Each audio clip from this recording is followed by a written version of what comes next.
Welcome to the Michigan Minds podcast, a quick exploration of timely topics featuring University of Michigan experts sharing their insights with former journalists at Michigan News. Does this sound familiar? It's the call to the post, made by the bugler 5 to 10 minutes before the scheduled start of a horse race. It could also be the sound that signals January as the unofficial start to the 2024 elections. Candidates are already campaigning, but now voters are paying closer attention with primaries and caucuses scheduled through the summer. I'm Jared Wadley, lead public relations representative at the University of Michigan. I'm talking to Vincent Hutchings, a political expert who is closely monitoring many election races. Welcome, Professor Hutchings. Before we get into the discussion, describe what this time of year means for you as a political scientist. Well, as a political scientist who studies American elections and public opinion, the run-up to the presidential election is, I guess, the equivalent of a sports fan and the run-up to the Super Bowl. And then since most of the attention will be on the presidential elections, let's start with the Republican Party. Going back to the defeat of former President Trump and later the insurrection by many in the party, how would you describe where the party is and what needs to happen to defeat President Biden? Well, the Republican Party is in a peculiar place. I mean, there are really two issues. One is the issue about their election strategy, their prospects for victory in November of 2024.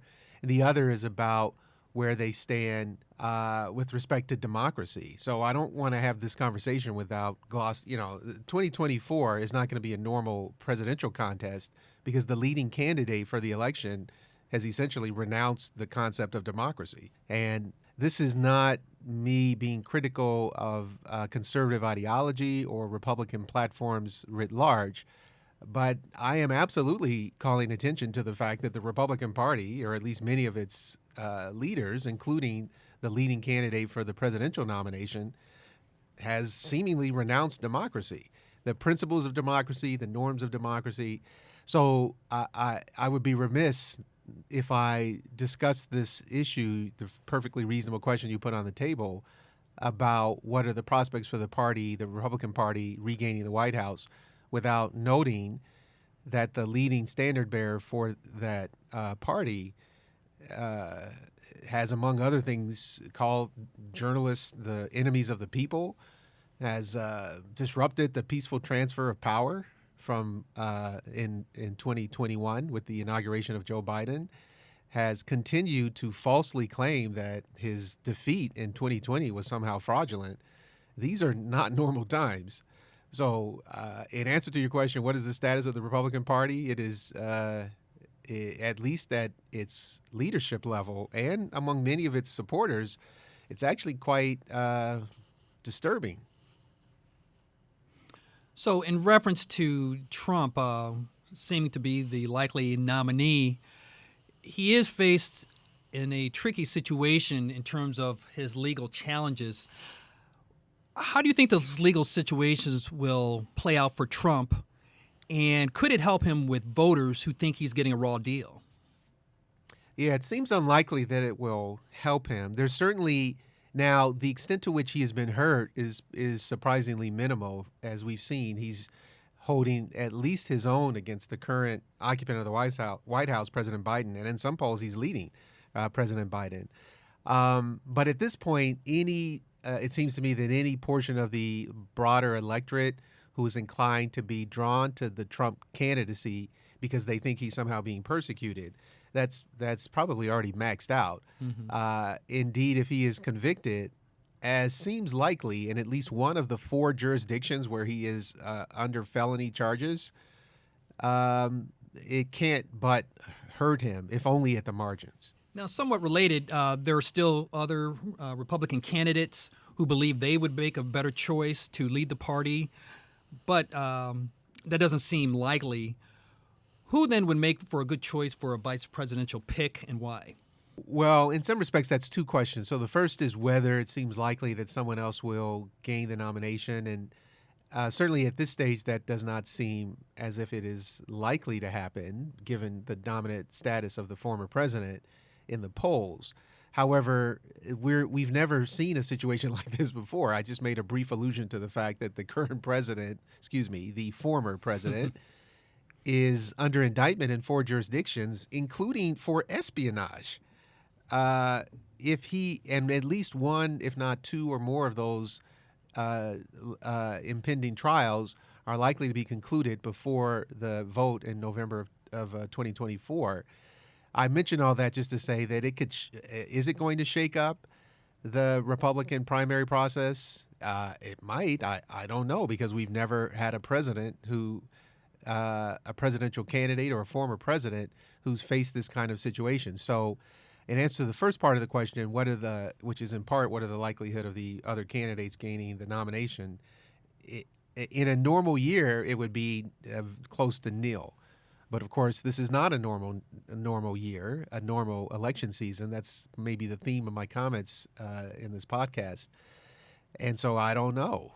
Now, in answer to who would be a good vice presidential candidate, in a way, so the traditional answer would be that the presidential nominee in whatever party he or she represents should select a candidate for vice president who could, quote unquote, balance the ticket. Yeah. Who could draw in supporters, maybe speak to some of the perceived weaknesses of the candidate and draw in supporters in order to make for a bigger tent and hence a more successful general election strategy. But that seems to have all gone out the window now. And we shouldn't treat the current election season as if it is a traditional election season. It clearly and unequivocally is not. And so it's not at all clear who should be the appropriate VP choice for the Republican ticket, because the head of the ticket is behaving in ways unlike anything we've seen in the entire history of this country.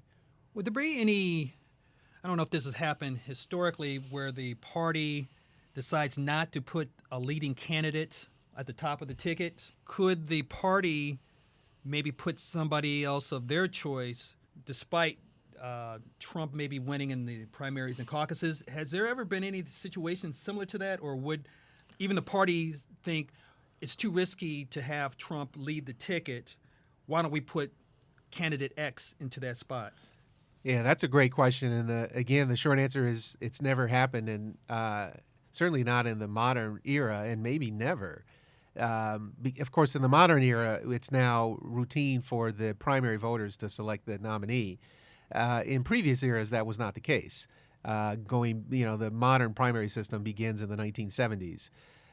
So the notion that voters could indicate their preference in the primary, in this case for the Republicans, and then that some Republican Party leaders could then decide to just ignore that decision and impose someone else, seems extremely unlikely to me. Now, so what does that therefore mean? Assuming Trump continues to pursue the nomination, he is likely to be the nominee. He's certainly going to be the preference all indicators suggest at the moment. He is going to be the preference of the Republican primary voters. Now, let's also get into the Democratic Party. Back in 2020, when things fell into place that enabled President Biden to win the elections, including a huge support by African-American voters, it really changed the outcome of the elections. So now we fast forward to 2024. Voter support might not be as strong based on how the president has been handling a number of domestic and international issues. So let's start with your assessment about how Biden has performed in his first 3 years in office. There's a lot of to unpack there. The first is about how Biden performed in 2020, perhaps with the support of African-American voters, among others. And then there's also questions about whether that support will be present for 2024. And then lastly, I think about what the current domestic situation and international situation, this is, I assume, a reference to the Ukraine-Russia conflict and the Hamas-Israeli conflict. Those are the most prominent at the moment. Yes. And how they might reflect on the president's perceived performance and likely outcome in the election. So I'll just take each of those in turn, I think. The first, with respect to the level of support that the Biden campaign generated from the black community. It was certainly the case that he received lopsided support among African Americans. Some polls suggested he got about 90% of the black vote, and that is, of course, an outlier compared to how any other significant socio-demographic group votes for any party or candidate. The level of support that the black community provided to Joe Biden is frankly unprecedented in terms of the comparison with other social groups. But it is emphatically not unprecedented if you think about black support for Democratic candidates, at least for the last 60 years or so. In short, black voters have given somewhere in the neighborhood of 80 to 95% of their support to Democratic candidates since the 1964 presidential contest. So in that regard, Biden did about as well as we would expect any Democrat to do. And indeed, he did get a huge turnout among blacks as well, but turnout was up for every group in 2020. So that's more or less what we would expect. Moving on to the second part of the three-part question, which is what is likely to be Biden's level of support from this constituency in 2024.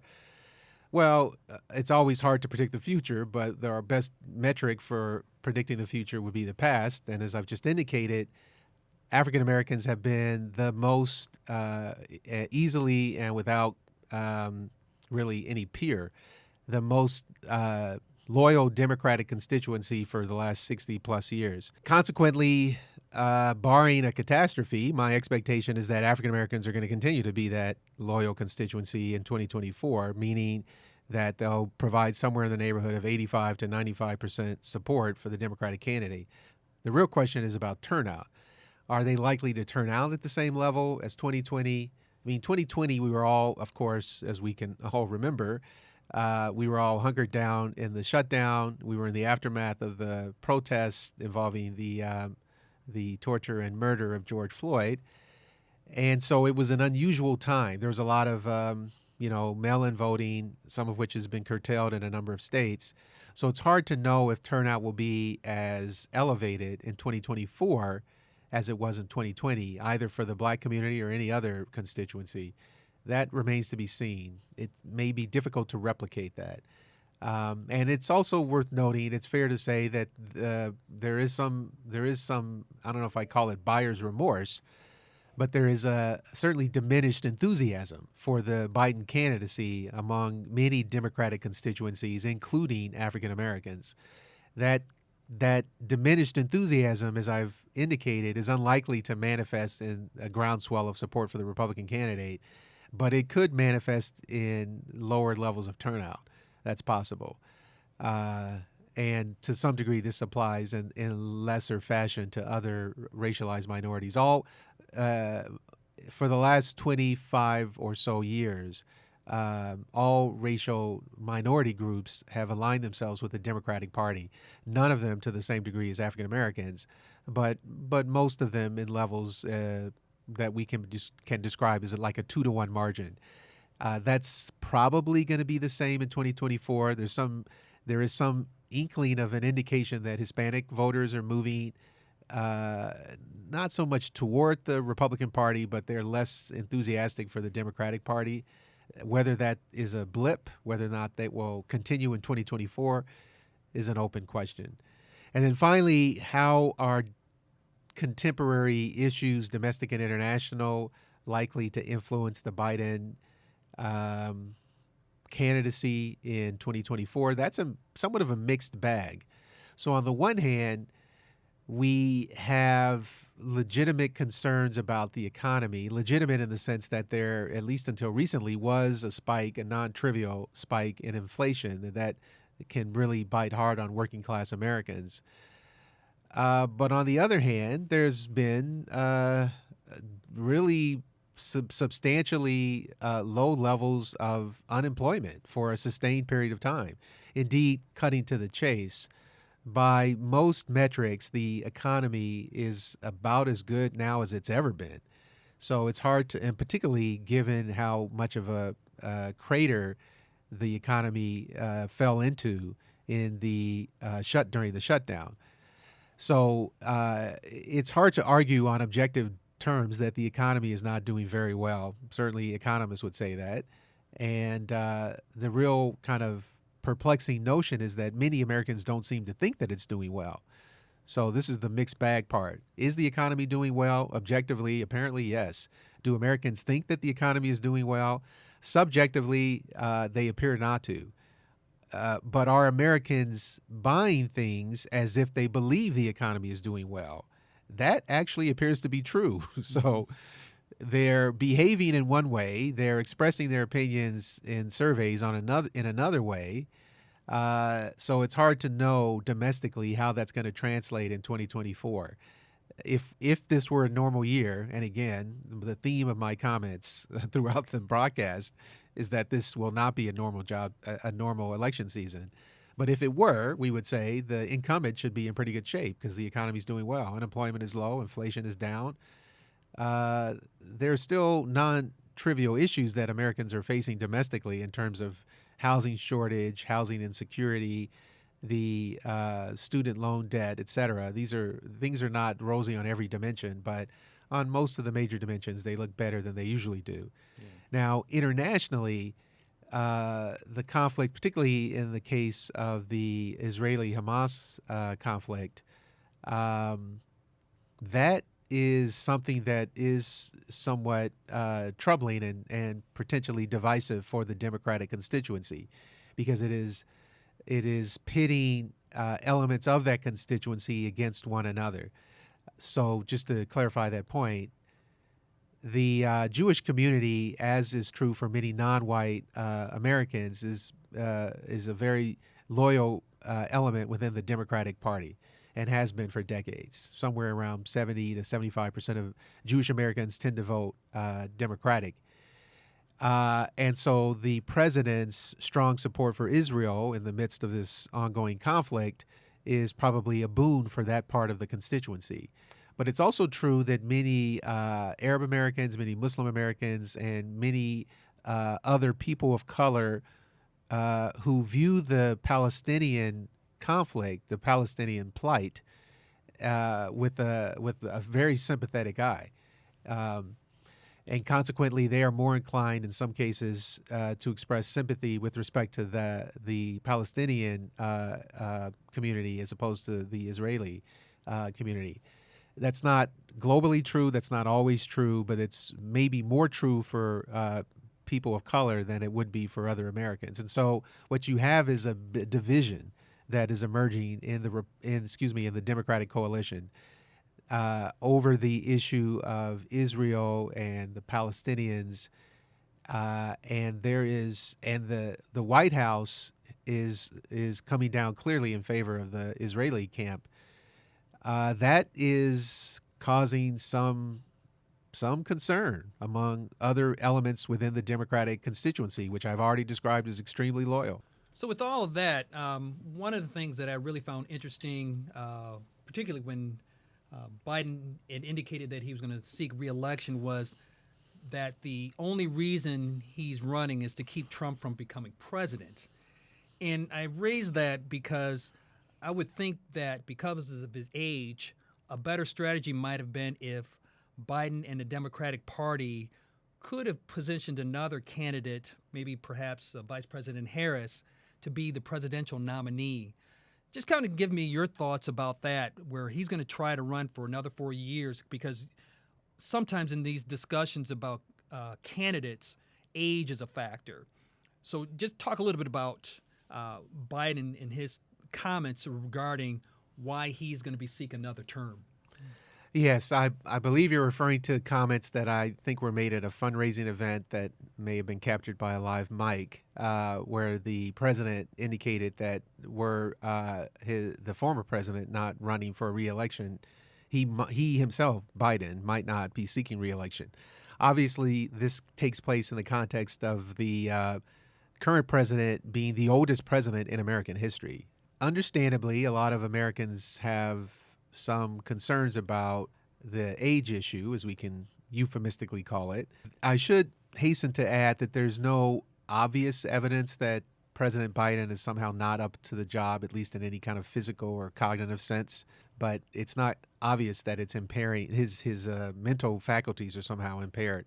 It's also worth noting that his chief rival in the Republican Party is in his late 70s. Joe Biden was elected president in 2020. He was the oldest president, as I've said, in American history. But when Donald Trump was elected in 2016, he was the oldest president. One may well find President Biden to be disqualified because of his age, but if that's the case, then his chief rival is only 3 or so years younger than he is. Thank you for sharing your insights. It'll be interesting to see what happens. And thank you all for listening to this Michigan Minds episode. Stay tuned for future podcasts from Michigan News.